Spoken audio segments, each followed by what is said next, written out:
Hey, Judy. Lisa, good day. How are you? I'm doing awesome, thanks. Good, good, good, good, good. That means you're the opposite of what we're going to talk about today, right? Well, we've been talking for the past few minutes, and we're having such fun talking about this topic and really digging deep into it that I am so looking forward to it. Well, me too. I think it's a prevalent topic. I think a lot of Yes. our folks out there and us at times hmm hmm have this situation. Well, and where it came from is I was talking to you about how when I go on my walk in the morning, Hmm. I listen to podcasts, but one of the reasons I listen to podcasts, it feels so good when this happens. It's like my brain is in two parts. Hmm. I listen to a podcast and I'm listening to what's going on. And it's almost like as that part of my brain speeds up, the reflective part of my brain becomes clearer. Hmm. Okay. As it separates, one part is listening, and the other part that I bring to this podcast becomes really clear and really exciting. Hmm. And that's what we're going to be talking about today. Sounds perfect. Okay, So, take it away. what was coming up for me today was as the speaker was talking about and encouraging women to really be the best they could be, reach towards their goals and figure out what their desires in life were.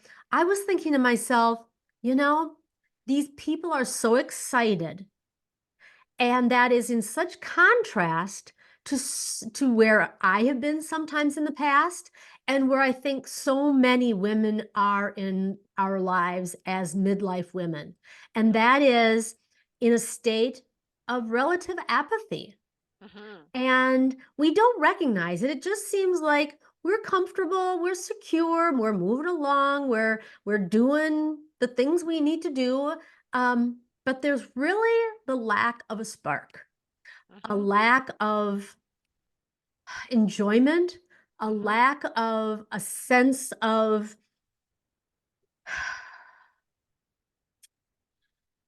passion, really. Well, And I was listening to a speaker that said, let's put it this way. Are we going to live the next 99 years or are we going to live the next year 99 times? hmm, In other words, with mhm, everything just repeating as it has been mhm, and mhm. with no flame, no excitement, no impetus, no motivation. Mhm. And so, really, what we're talking about today is overcoming apathy. And as you and I have talked about before this podcast started, I don't think we're going to get real far. I have a feeling that you're very right. So, our podcasts have been getting a little bit longer than we would like to keep them.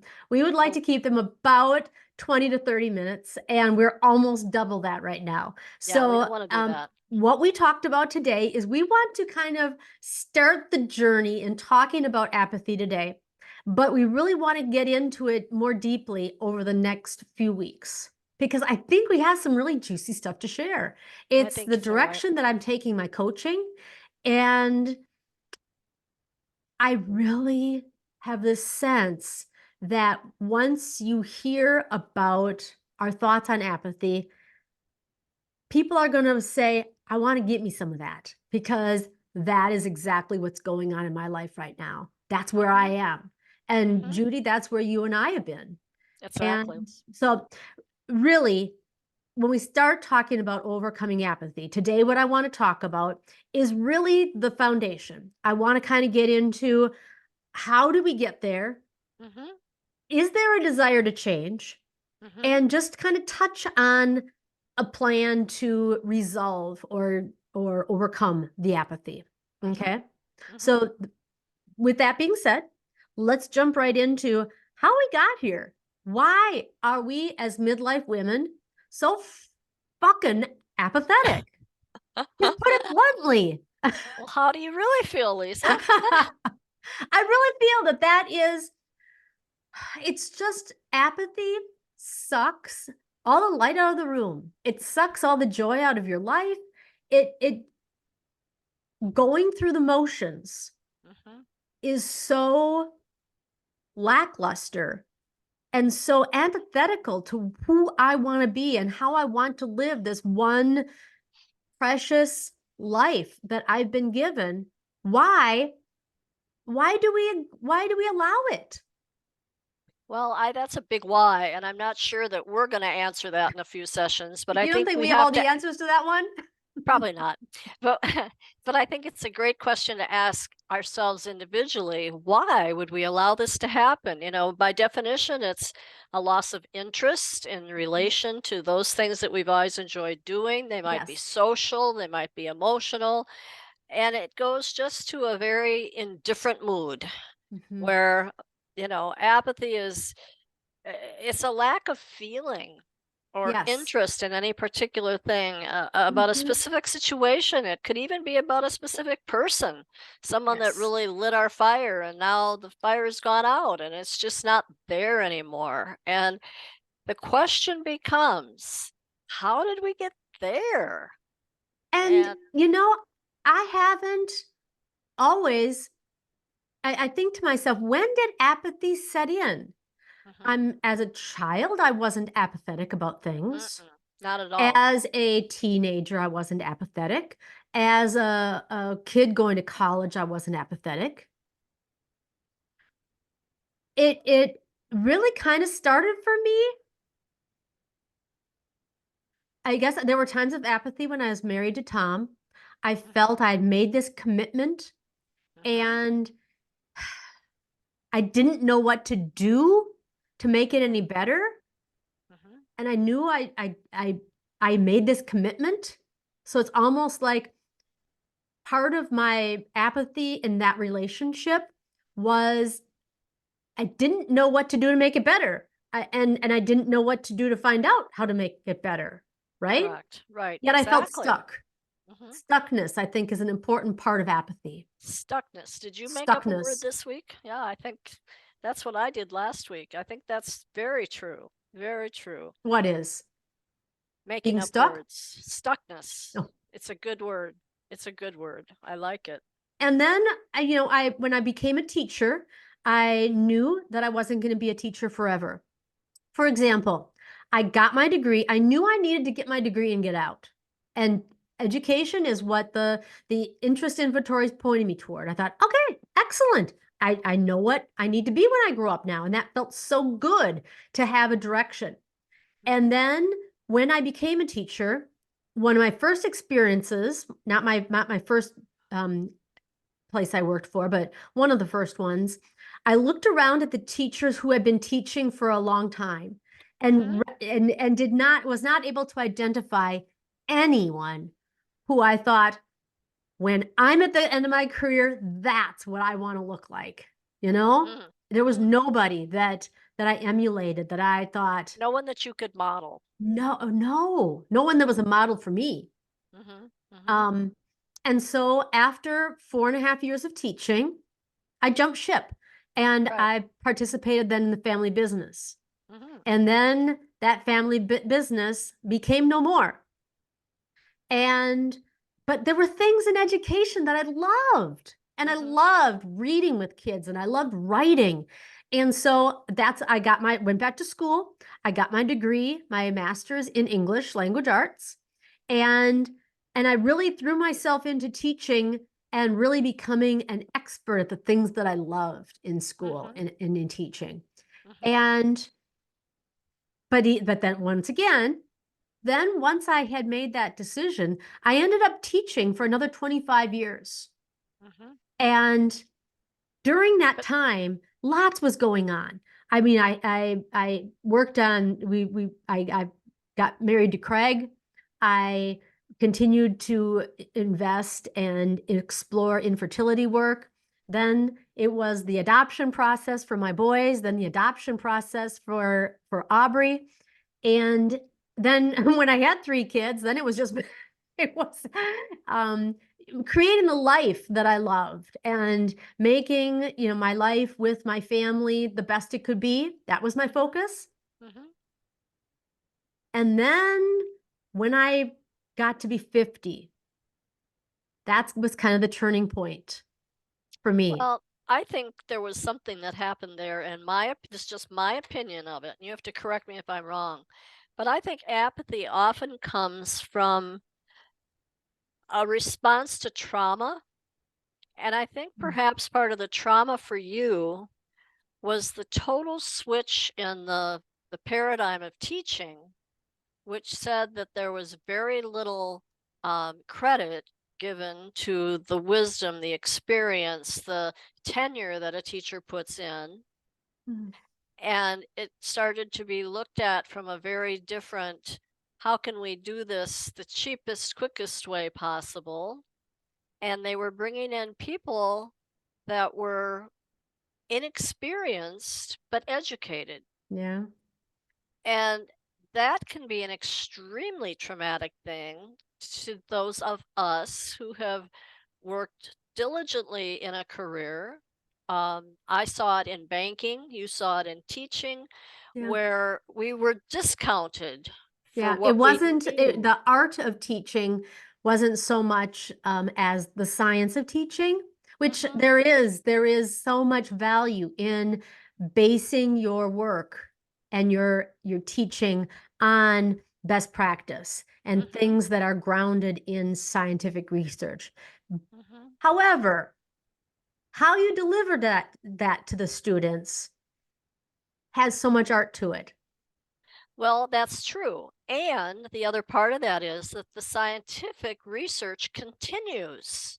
Mm. And often the scientific research points to different best practices based on what's been uncovered the most recently. Mm-hmm. And therefore, the person who's been following the best practices that were scientifically supported 5, 10, 15 years ago, all of a sudden feels like, I'm doing this wrong. How did I get to doing this? And now the scientific research says it should be this way, and it should be this way, and it should be this way. And it's pretty Mhm. hard to just turn on a dime when you have invested time, energy, and Mhm. thought processes and wisdom into doing something a certain way. Yeah. And I think that creates trauma. And I think it created trauma for many, many teachers, I'd say in the last 10 years, particularly. Yeah. Yeah. Oh, I'll agree with that. I'll agree with that. And Mhm. so then, the question is how did we get here? I think there are so many different reasons why people become apathetic. Mhm. Some of them are because of changing times. Some Mhm. are because of feeling stuck. Some are just a lack of time to continually stay on top of what feels true and when it's time to change. Mhm. I think there's one other piece. I think often it's disappointment. You Oh, enter into something with a feeling that you can make a difference, you can help things to happen positively, you can do things that are good for mm, you and good for others. And then someone comes in and says, no, no, you're doing it wrong. And not only are you doing it wrong, but we uh, don't value what you've been doing. And it's sort of like getting hit in the head with a steel pole. All of a sudden, you feel knocked out, discounted. discounted, and you think, what have I been doing all this time to be treated in such a way? And you're disappointed. Yeah, And you're not often disappointed in that person that delivered the message, probably ineffectively, but you're disappointed with who? With yourself. yourself. Hmm? And so Yeah, what sets in? Apathy. apathy. Hmm. Yeah. Or how about what you've been going through over the last almost year now, the death of a spouse.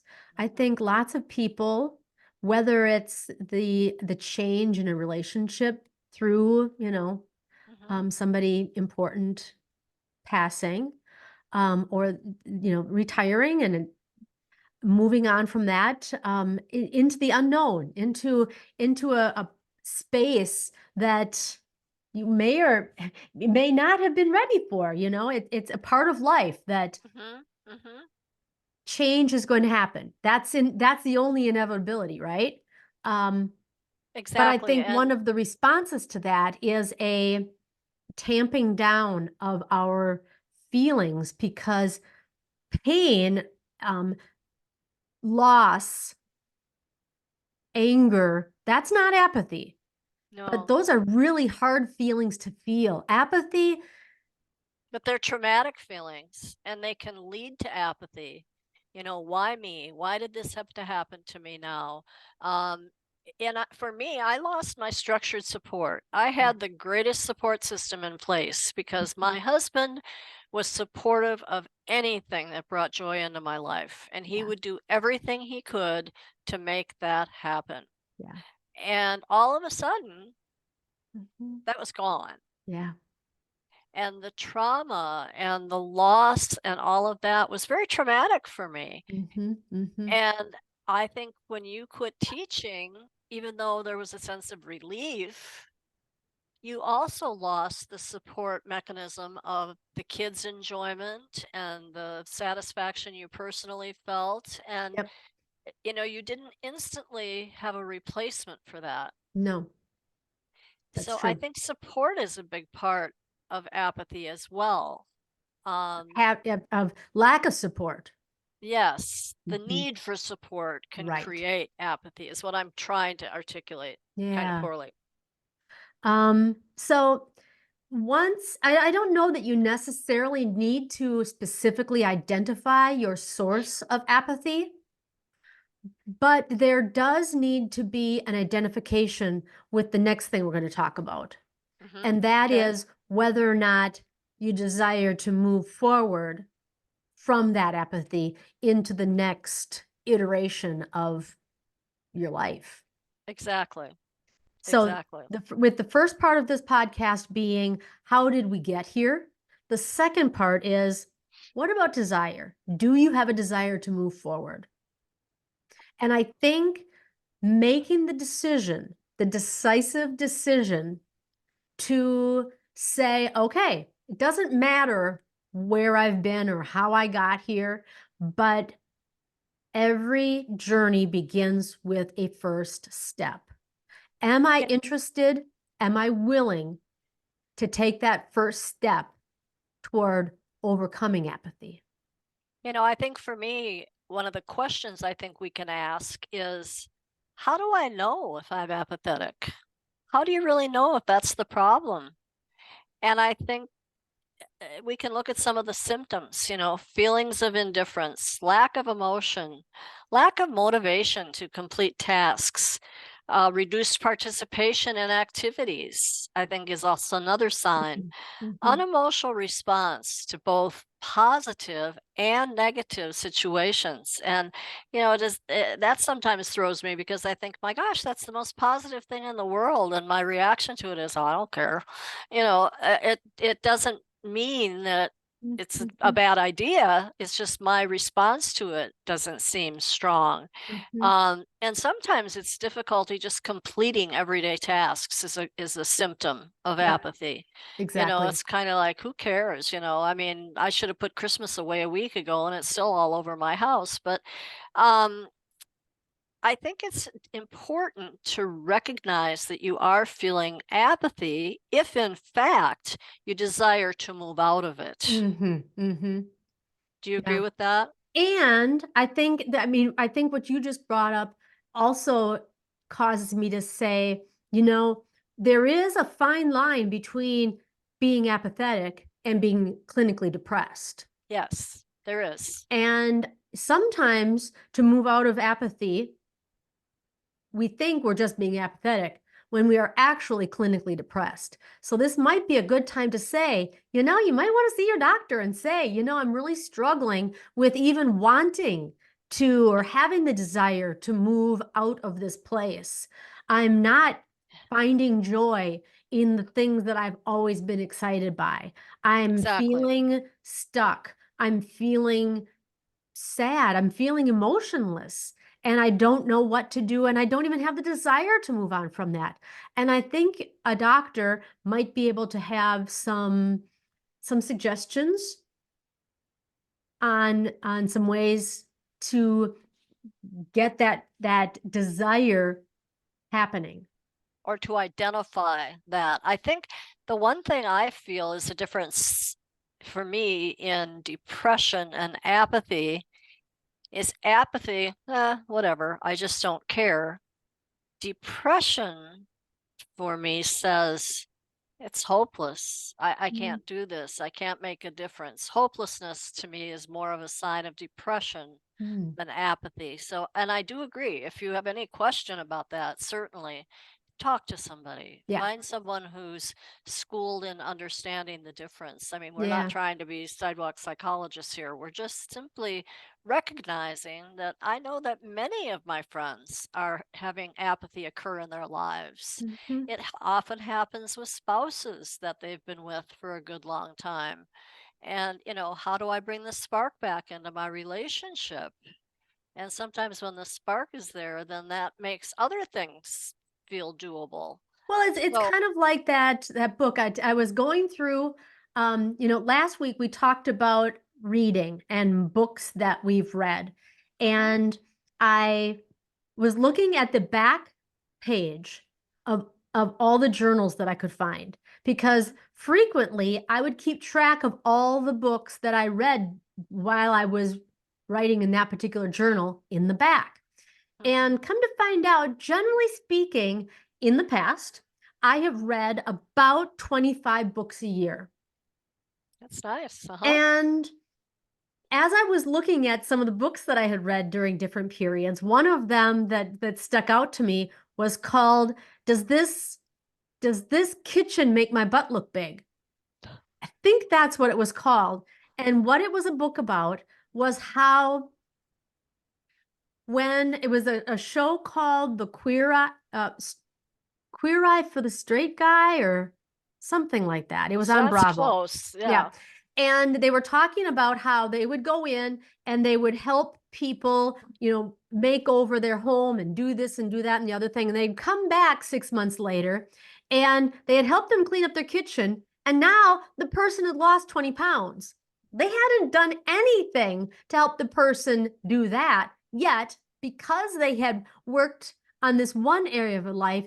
It had really trickled down and helps them in so many different areas. And I think that's Mhm. what you're talking about right there. It is. It is. Exactly. It's a matter of without emotion, without feelings that can be expressed, Mhm. there really is very little that can be accomplished. Yes. Whether it's finding joy in your life, finding joy in your relationship, finding excitement in your day, all of those things, in my opinion, because I'm not an expert, You're not? involve no, just I No. went I went to the school of hard knocks. So I've learned a lot of these things the hard way.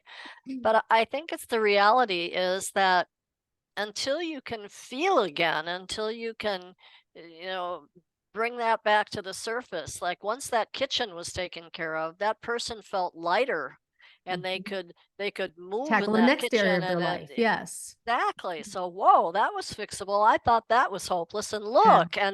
and now, well, for heaven's sakes, I don't have to eat as much. I don't have, I need more exercise.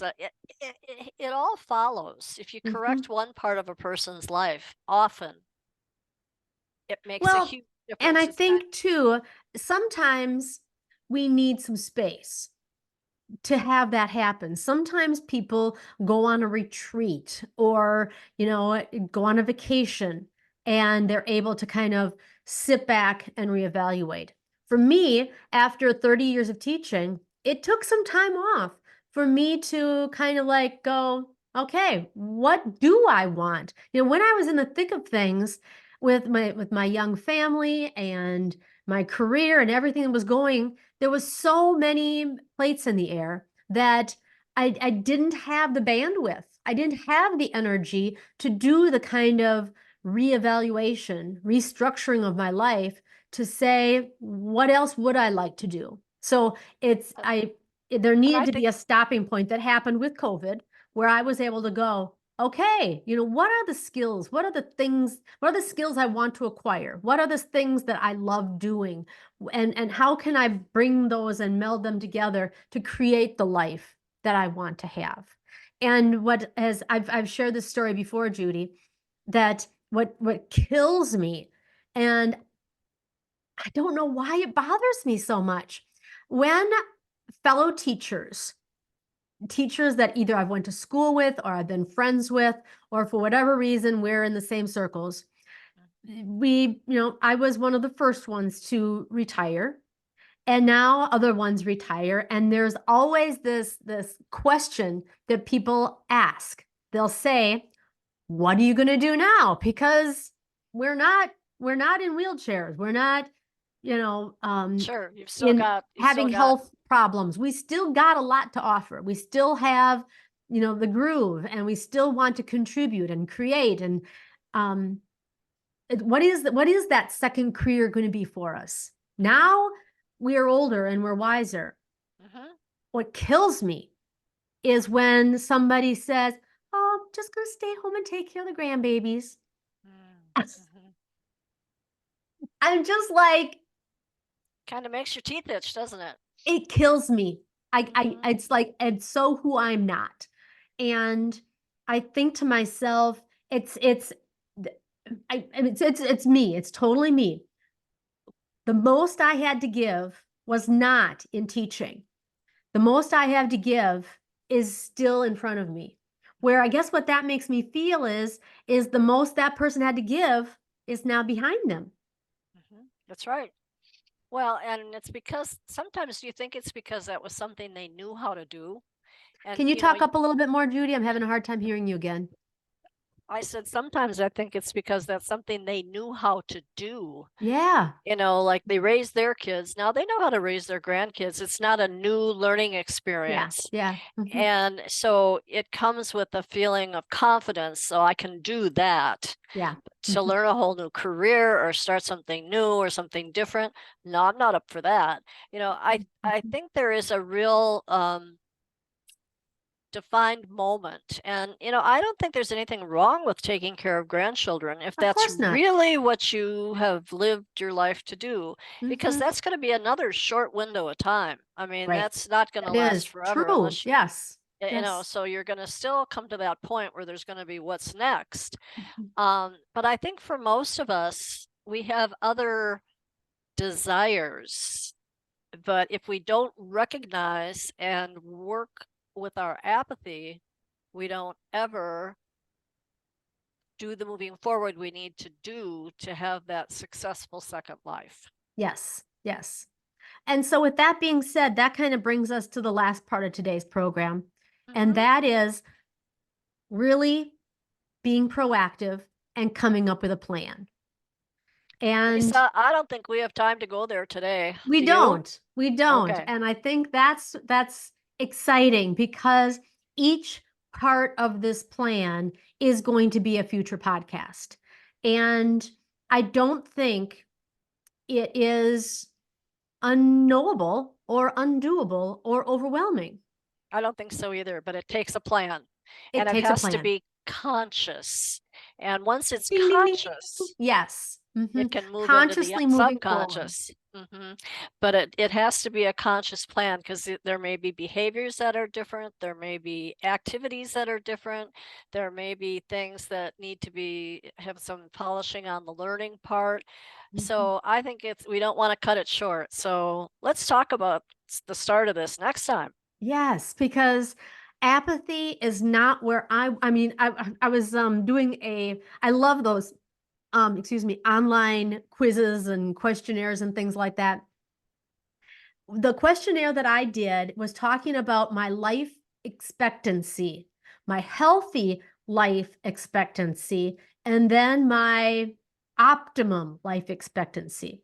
So right now I'm Okay. 59.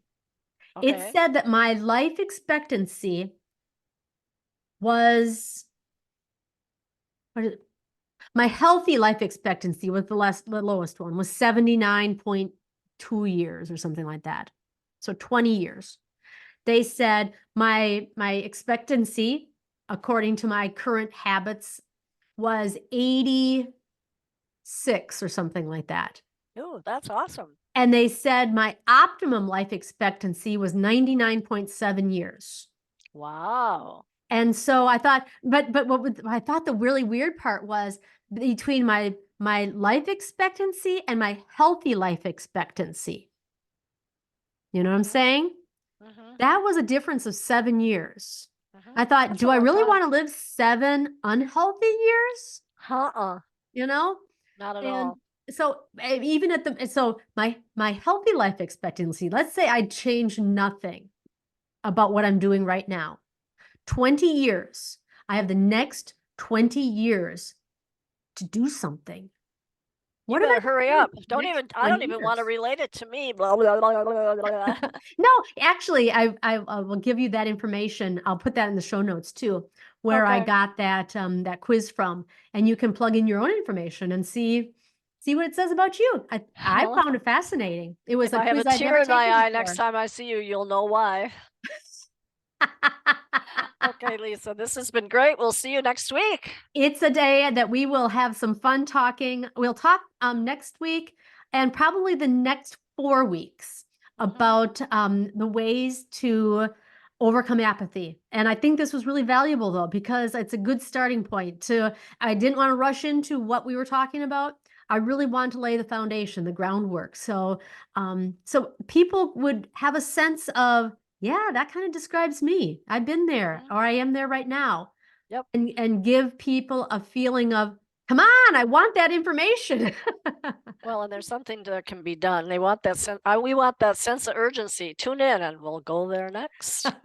Okay. With that, take care, Judy. Love you. Take care. Bye bye. Love you Bye too. bye.